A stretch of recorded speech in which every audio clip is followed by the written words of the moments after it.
zu der Situation, warum Leute sich einkaufen lassen oder das so mitspielen. Ein bisschen hat Fabio ja gesagt, aber ich glaube, dass jetzt viele Faktoren sind, aber ich denke genau, dass es am Ende ist ein System entstanden mit Spielregeln, was nicht irgendwo geplant worden ist, sondern nach und nach so vollzogen worden ist, was es unglaublich schwierig macht. Da gibt's, ich will das auch gar nicht abschieben, aber natürlich ist die mediale Öffentlichkeit ein Grund, die ja nur bestimmte Sachen ausklammert, wie zum Beispiel, dass eine Bundesregierung eigentlich Ausführende ist. Also du hörst in jeden Nachrichten, die Bundesregierung hat beschlossen. Die Bundesregierung kann nicht beschließen. Der Bundestag kann nur beschließen. Aber deswegen ist der Bundestag schon vorher ausgeschaltet, weil es auch so öffentlich so wahrgenommen wird und es sich keiner aufstehen würde, das zu tun. Dann hast du eine Situation, die ich gerade geschildert habe bei einigen Abgeordneten, die genauso abläuft und wo irgendwann eine Hörigkeit oder zumindest eine Abhängigkeit von diesen Unternehmen da ist. Das geht natürlich weiter. Die kriegen dann Spendengelder für ihren Wahlkampf, die kriegen Vorträge bezahlt und so weiter. Sie sind vielleicht sogar im Aufsichtsrat dann irgendwann in diesen Unternehmen. Natürlich machen die dann deren Politik. Und das ist das System, wenn du so einer bist, der viele, so nennt man das dann, Wirtschaftskontakte hat, aber eigentlich viel von denen annimmt, dann bist du auch noch der, zu dem alle hochschauen. Das sind die wichtigen Abgeordneten in der Regel. Und das heißt sozusagen, die jung reinkommen, orientieren sich natürlich an denen. Und die orientieren sich nicht an einem Marco Bülow, der sowieso immer außen vor ist, weil er gegen die Fraktion stimmt und so weiter. Das heißt, es gibt da Zuckerbrot und Peitsche. Und alle, die gegen irgendwas sind, was von der Regierung kommt, was von Lobbyseite kommt. Das sind die Außenseiter, die bestraft werden. Und das nimmt man natürlich wahr, wenn man in so eine Fraktion kommt. Und dann geht es natürlich, ich muss meinen Wahlkreis verteidigen. Das kann ich nicht, wenn ich aufmucke. Ne, dann werde ich, vor allem die meisten kommen nicht direkt rein. Ich wäre auch nie ein zweites Mal in den Bundestag gekommen, wenn ich nicht direkt gewählt worden wäre vor Ort. Weil auf Listenplätzen wirst du dann nie wieder abgesichert. Und das wird dir auch ziemlich offen gesagt, du kommst nicht mehr auf einen guten Listenplatz, wenn du nicht das und das machst. Ne, das ist Hannelore Kraft, damals die NRW-Ministerpräsidentin, die hat das ganz offen bei der Abstimmung zu CETA. Da war in der SPD viel Diskussion über die Freihandelsabkommen. Und da hat sie gesagt, wenn ihr nicht dazu stimmt, dann landet ihr nie wieder auf irgendeiner Liste für die nächste Landtags- oder Bundestagswahl.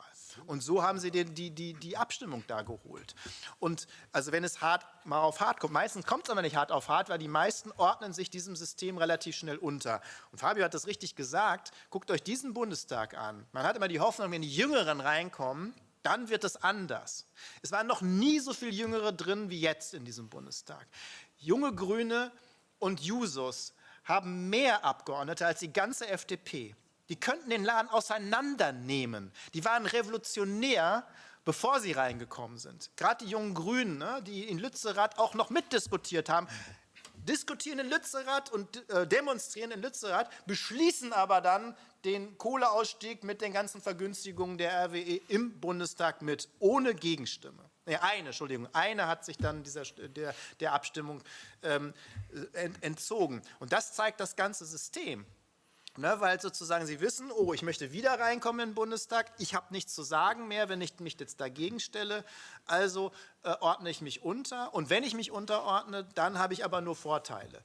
So, und das System hat sich so, diese Spielregeln, die völlig undemokratisch sind, die die meisten auch nicht kennen draußen, hat sich so etabliert, gerade bei den Regierungsparteien oder bei denen, die nah an der Regierung sind oder spätestens dann, wenn sie in der Regierung sind, dass das funktioniert. Ich will ein letztes Beispiel nennen, weil er hier auch bekannt ist, Sven Giegold. Ich kenne den persönlich und ich habe den lange geschätzt und wir haben sogar auch zusammen Veranstaltungen gemacht. Das ist ja einer bei Attac, der für die, weil wir das gerade hatten, die Finanztransaktionssteuer, der die mit sogar bekannt gemacht hat und sozusagen der Politik versucht hat aufzuzwingen, der lange dafür geworben hat, der sitzt jetzt in der Regierung als Staatssekretär. Auch der hat nicht versucht, weil du das erwähnt hast mit der Ampel, das jetzt reinzubringen, weil jetzt ist er Staatssekretär, jetzt braucht er das nicht mehr. Auf Kühnert brauche ich gar nicht eingehen und andere, was die noch vor wenigen Monaten oder ein paar Jahren gesagt haben, das ist alles vorbei, wenn du erstmal dann ein wichtiges Amt und Mandat hast. Bei manchen brauchst du ein bisschen länger, bei manchen dauert es nicht ganz so lange. Das ist sozusagen eingepreist. Und wenn man das nicht verändert, dieses System, deswegen sage ich das immer, das bringt überhaupt nicht, zu einzelnen Themen zu streiten. Wenn du das System nicht veränderst, wird sich das nicht verändern, egal wer regiert. Egal welche Farbe du da austauscht.